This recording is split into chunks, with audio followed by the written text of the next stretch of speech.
छोटे से गांव में रामू नाम का एक गरीब लकड़हारा रहता था। वह एक ईमानदार और मेहनती इंसान था, लेकिन उसकी आर्थिक स्थिति बहुत खराब थी। हर दिन वह सुबह जल्दी उठकर जंगल जाता, लकड़ियां काटता और फिर उन्हें बाजार में बेचकर किसी तरह अपना गुजारा करता। रामू का घर बहुत साधारण था, मिट्टी की दीवारें और घास फूस की छत। उसकी पत्नी मीरा एक समझदार और सहनशील महिला थी, जो मुश्किल परिस्थितियों में भी रामू का साथ देती थी। उनके दो छोटे बच्चे थे, मोहन और गुड़िया।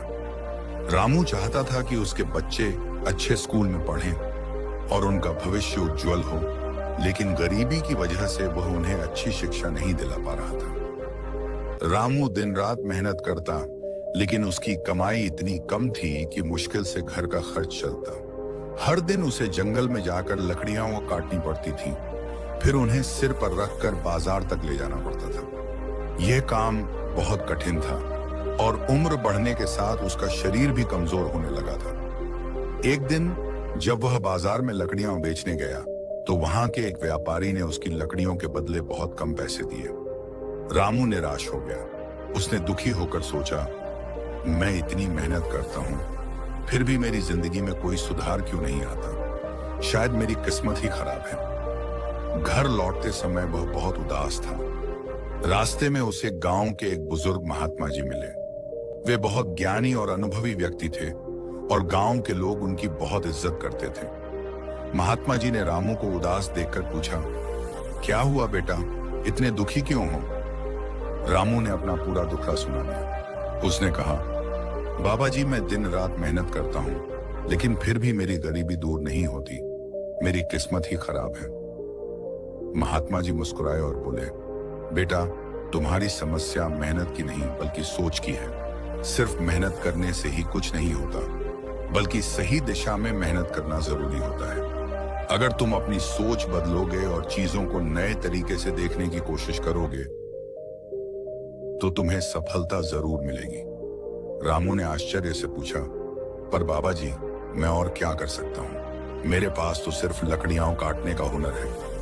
महात्मा जी ने कहा, हुनर कोई छोटा या बड़ा नहीं होता। असली फर्क यह पड़ता है कि तुम अपने हुनर का उपयोग कैसे करते हो।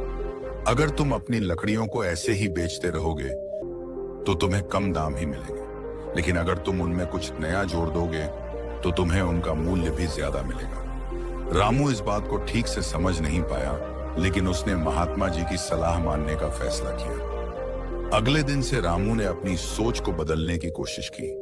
उसने सोचा, अगर मैं लकड़ियां काटकर सीधे बाजार में बेचता हूं, तो मुझे बहुत कम पैसे मिलते हैं, लेकिन अगर मैं इन लकड़ियों से कुछ उपयोगी चीजें बनाऊं, तो शायद उनकी कीमत बढ़ सकती है। रामू ने अपने पुराने औजारों को देखा और लकड़ियों से छोटे छोटे खिलौने और सजावटी सामान बनाने की कोशिश की। शुरू में उसे इसमें कठिनाई हुई, लेकिन कुछ ही दिनों में वह इसमें कुशल हो गया। अब वह बाजार में सिर्फ लकड़ियां बेचने के बजाय लकड़ी के सुंदर खिलौने और हस्तशिल्प भी बेचने लगा। धीरे धीरे लोगों को उसके बनाए सामान पसंद आने लगे। गांव के बच्चे उसके लकड़ी के खिलौनों को बहुत पसंद करते थे और कई अमीर लोग भी उनके सुंदर डिजाइनों से प्रभावित होकर उन्हें खरीदने लगे। कुछ ही महीनों में रामू की कमाई पहले से दोगुनी हो गई। उसने अपने बच्चों को अच्छे स्कूल में दाखिला दिलाया और अपने घर की हालत भी सुधार ली। रामू की सफलता की खबर धीरे धीरे आसपास के गांवों तक भी पहुंच गई। अब लोग खास तौर पर उसकी लकड़ी की वस्तुएं खरीदने आने लगे। उसकी पत्नी मीरा भी उसका हाथ बंटाने लगी और साथ मिलकर वे एक छोटा सा कारोबार चलाने लगे। कुछ ही सालों में रामू का कारोबार इतना बढ़ गया कि उसने गांव के कुछ और गरीब लोगों को भी अपने काम में शामिल कर लिया। अब वह सिर्फ एक साधारण लकड़हारा नहीं रहा, बल्कि एक सफल व्यापारी बन चुका था। एक दिन जब वह गांव में महात्मा जी से मिला, तो उसने उनके पैर छूकर कहा, बाबा जी, आपकी एक सलाह ने मेरी पूरी जिंदगी बदल दी। अगर आप मुझे सकारात्मक सोच और सही दिशा में मेहनत करने का महत्व नहीं बताते, तो शायद मैं हमेशा गरीब ही बना रहता। महात्मा जी मुस्कुराए और बोले, बेटा, जब इंसान अपनी सोच बदलता है, तो उसकी किस्मत भी बदल जाती है। यही सकारात्मक सोच की असली ताकत है। सकारात्मक सोच और सही प्रयासों से असंभव भी संभव हो सकता है। अगर आपको अपनी जिंदगी बदलने का एक मौका मिले, तो क्या आप अपनी सोच बदलकर सफलता हासिल कर सकते हैं? कमेंट करके बताएं। अगर ये कहानी आपको पसंद आई है तो इसे लाइक करें, शेयर करें और चैनल को सब्सक्राइब करना ना भूलें। मिलते हैं नई वीडियो में। धन्यवाद।